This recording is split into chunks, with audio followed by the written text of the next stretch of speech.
Well, hello YouTube. This is Casual with Casual Gaming, and I'm back with another World of Tanks video. Now, it's been a long time since I've posted anything, so I've actually gone back.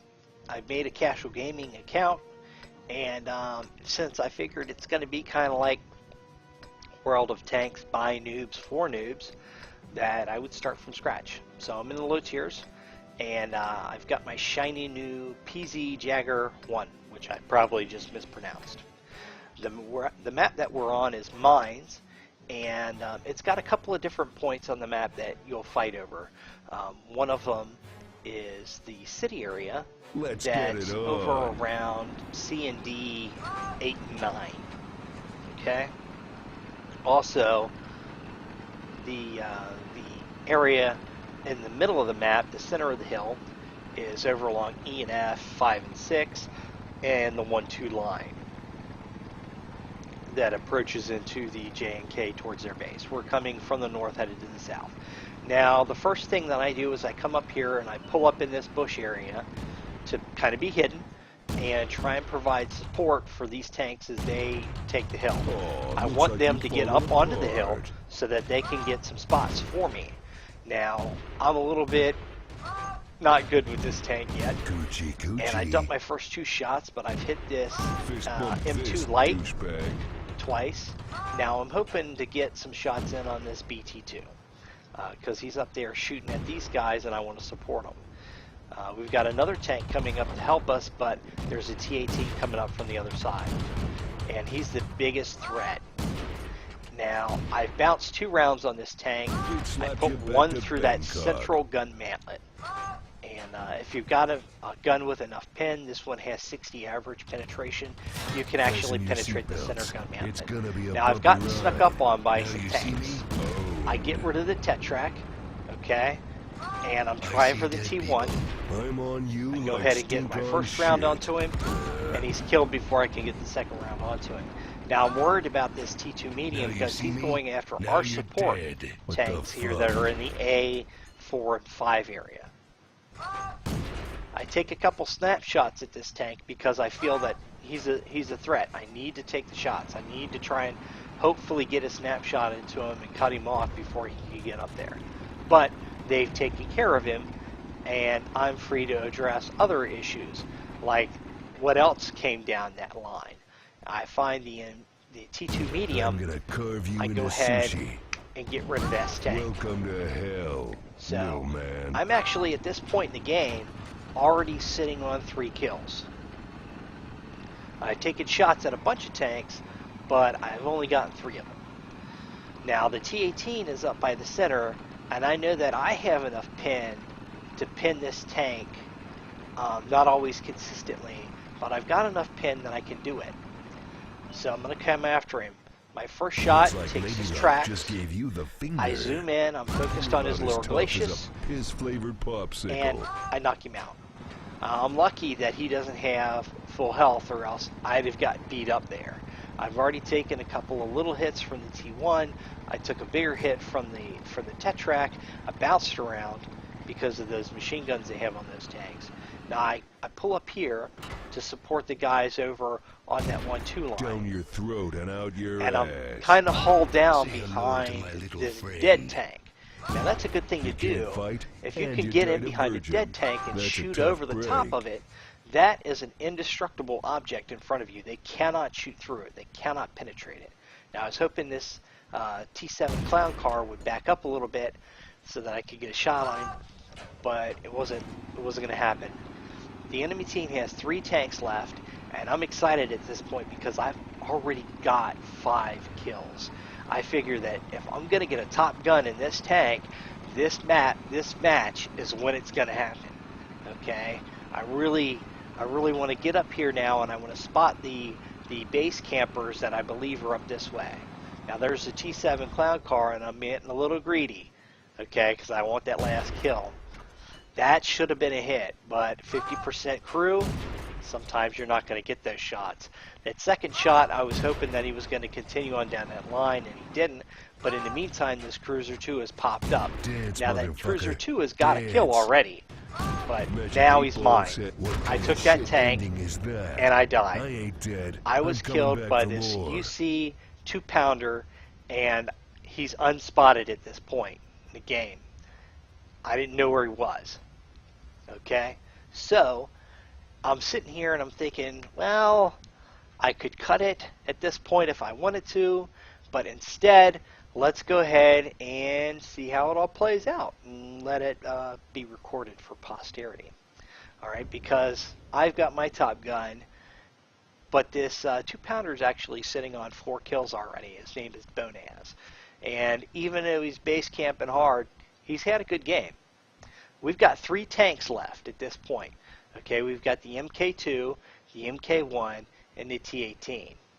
All right, so the MK2 and the MK1 are British medium tanks. The British actually are the only faction in the game, the only nation that starts off with a medium tank as their tank. So he's already progressed the MK2 in one case over here, this D-Bar 333. Okay, and then we've got a T-18 who hasn't moved off of our base the whole game. He's got 1 kill, but he's camping pretty hard. Now they went ahead and they cleaned up that T7 clown car that was running around on the 1-2 line. So the only thing that's left at this point is the 2-pounder. And I can chat, let them know that, hey, this guy I believe is camping base, because I was killed up in that Central Hill area that I talked about earlier, and you really can only see where I was sitting from that area of the map, okay, the very southern edge of the map. So these guys begin to respond, okay. The medium 1 is moving, this tier 1 medium, and the T-18 Seal Clubber is finally come off of our cap, and he's going to try and do something. So they both move from the south towards the north. Okay, the MK2 is already up there. Now, he's getting close to where the 2-pounder is, and I was incorrect earlier. He has been spotted on the map already. Last known position is shown up there. He hasn't moved much from that last known position, as you see him pop back up on the minimap again. Now, the MK2 has heard that bing in the game and has chosen, for some reason, to ignore it. Now, he doesn't have a lot of hit points left, so maybe he was hoping that he could just get to cap and cap it out, because this is what he does. He actually moves away from the 2-pounder towards cap, and the T-18 is coming around on what should be the 2-pounder's backside at this point, because the MK2 spotted the 2-pounder. That means the 2-pounder spotted him too, so they're both lit. Okay, the 2-pounder knows where the MK2 is in general, but now the MK2 is capping. He knows definitely where he is, and the T-18 for some reason has stopped, so he's not going anywhere. And the 2-pounder in a moment here shows up, and he takes the MK2. 1 round, and now the T-18 is moving. 2 rounds. Now the medium 2 did some damage to the 2-pounder. The 2-pounder's only got 30 health left. The T-18 can kill this tank in 1 hit at this point. It's a 1-shot kill for the T-18. So I in chat, I let the T-18 know that I don't think that this tank can pin him. Now, I'm not 100% sure about that, but I want the T-18 to actually go, because he stopped again. All right, he's not moving anymore, and he's lost his momentum to get up here. Now, I think maybe he's hung on the rock, I'm not sure, but he takes a shot from the 2-pounder, and it has dropped the T-18 to 49 health. It took more than half of his health in 1 shot. Now, obviously, the 2-pounder's got the best gun on it that it can have, because it's pinned the T-18 from the front.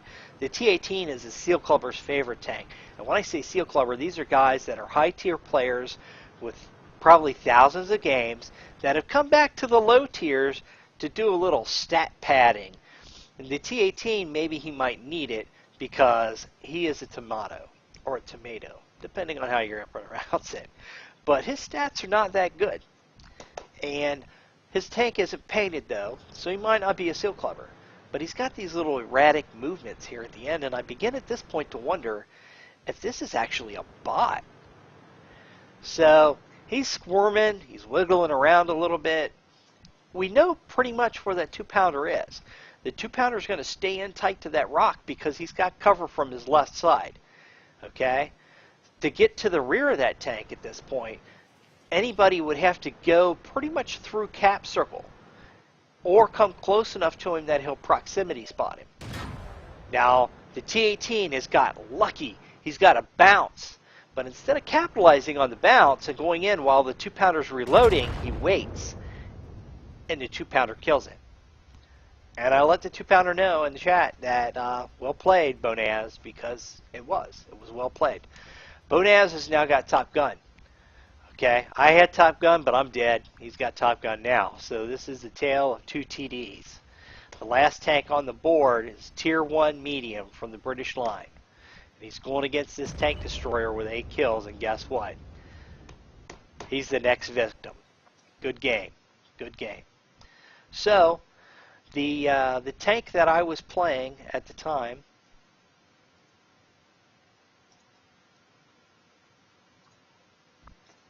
was this one here, my Panzerjager 1. And you can see I got Ace Tanker badge in here. I got a Mastery badge. I got Fire for Effect. I got Gunnery badge. And I got a Bruiser badge. So I must have injured some crew members. And I got my Top Gun in this tank on a defeat. Heartbreaking, I know. I did effective fire on 8 tanks on the board. Okay, I took shots at more than 8. I did penetration on all 8 of those tanks that I hit, and I killed 6 of them. All right. So moving forward here, you can see I came in top on my team with 712 points of damage, 6 kills, 512 XP. Now this PZ2 here has 411 points of damage, but he's only got 1 kill. So 411 points of damage meant that he was doing a lot of damage to a lot of different tanks. He just didn't get a kill on one. He had a good game. The rest of the team didn't quite get up to 200 points of damage, even though this medium 2, the T2 medium, I'm sorry, and the medium 2 both killed 2 tanks. On the other team, you have Snipe 7 and this cruiser that he was having a good game at 310 points of damage until I ended it for him. And this Combustion 2U and the BT2 was on 213 points of damage. But the star of the show for this particular match was Bonaz and the UC 2-pounder, the British tank destroyer, with 770 points of damage. A little bit more than me, but hey, he did have a lot more time than I did. And 7 kills. So well played to Bonaz and the UC 2-pounder. And well played, I guess, to me. I feel I had a pretty good game. Now looking at this tank, I had 25 shots fired. I only had 17 hits with 15 penetrations. So I took a lot of shots that were snapshots that were, and usually when I had taken a snapshot, it's because I felt I needed to do it, and I needed to hope that I got lucky and got a hit, did some damage on the tank to assist my team.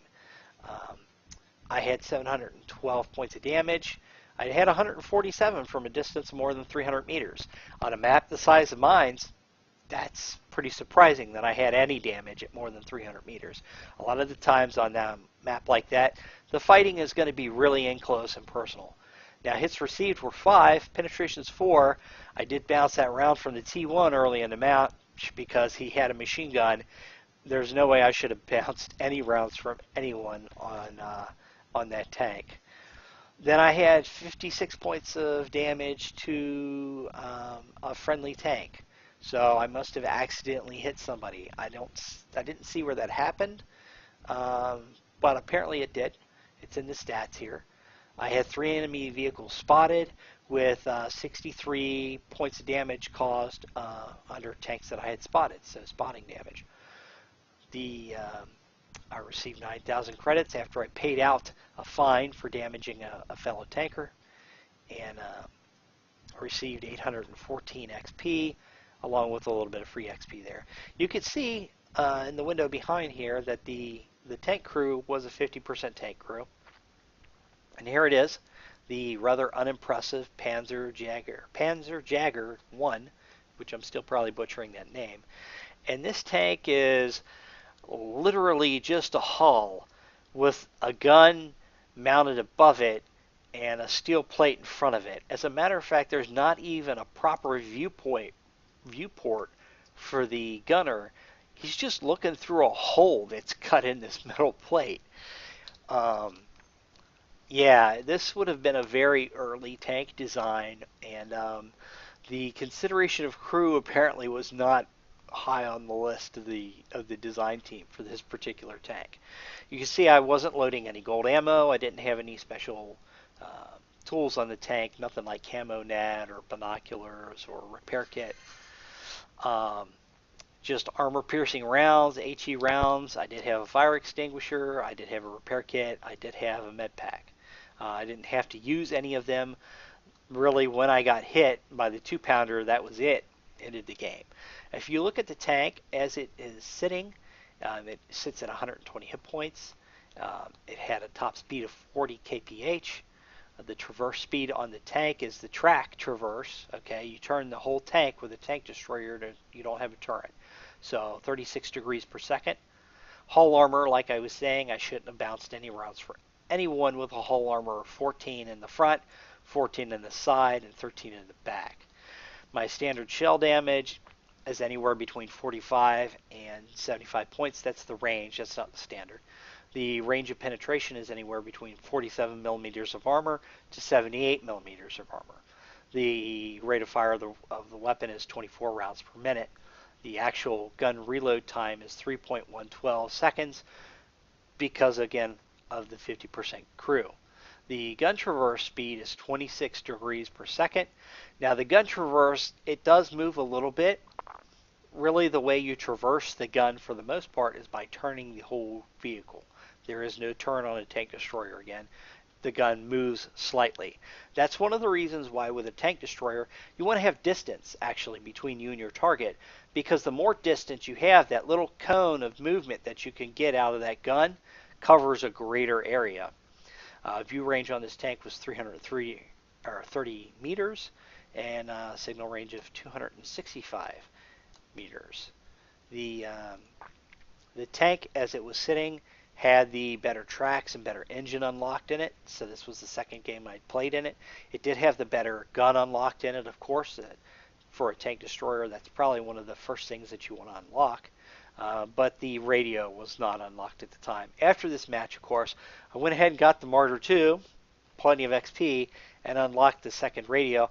I may go back in this tank and unlock the better radio, because apparently it is used by a bunch of other tanks. The average penetration on that gun is 60 millimeters of armor, or 62 millimeters of armor, with a standard shell damage of 60. So that's the average. That's the middle of the road. That's kind of what you're looking at to expect when you're firing that weapon. And that was another fun replay, hopefully for you, from Casual Gaming. And until next time, peace, love, and video games.